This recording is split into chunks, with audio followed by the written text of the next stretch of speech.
ये विजुअल आम देखिपु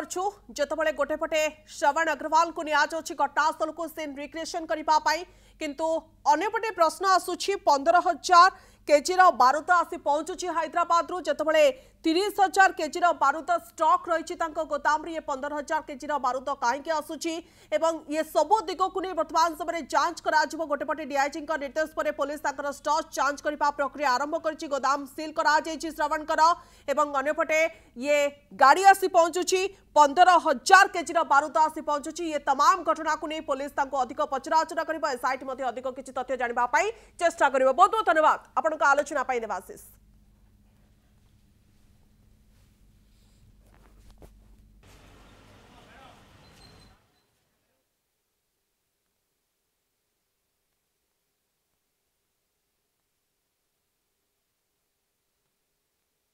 कोईडा खणी मंडल रे 30 खणी कार्यरत एवं से खणी रे उत्तोलन पई जो उत्तोलन होता है फाइन्स आयरन मैंगनीज बॉक्साइट से उत्तोलन पई दरकार पड़ी थाए विस्फोरक और से विस्फोरक जिलेटिन डिटोनेटर साहाय्य रे से माने विस्फोरण करी उत्तोलन करी थांती हेले से माने जो विस्फोरक गोडाउन रु आनी थांती ताहा सठिक भाव में एसओपी पालन होउची कि नहीं सेटा प्रश्नवाची सृष्टि करची कारण वर्तमान कौनसी कंपनी जो एसओपी रही विस्फोरक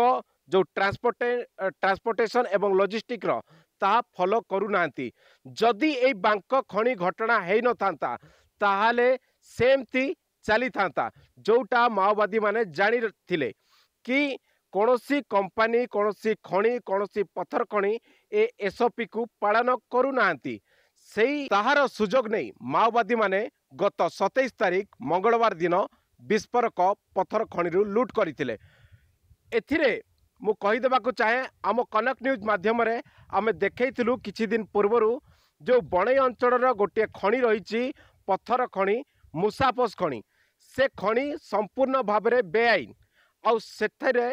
संपूर्ण पहाड़ को लंडा कर सारे से यूज होची विस्फोरक ताहले से विस्फोरक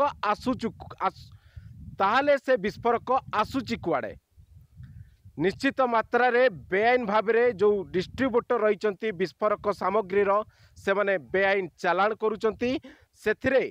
पुलिस रो कोनोसी तनाघना कोनोसी एसओपी जांच करूना जीएसटी विभाग सोईकी रही जहाँ पाई एते बड़ घटना सामना को आसी जदि ये घटना सामना को न आसी था हुए तो ये आहुरी एमिति बेआईन भाव में चली था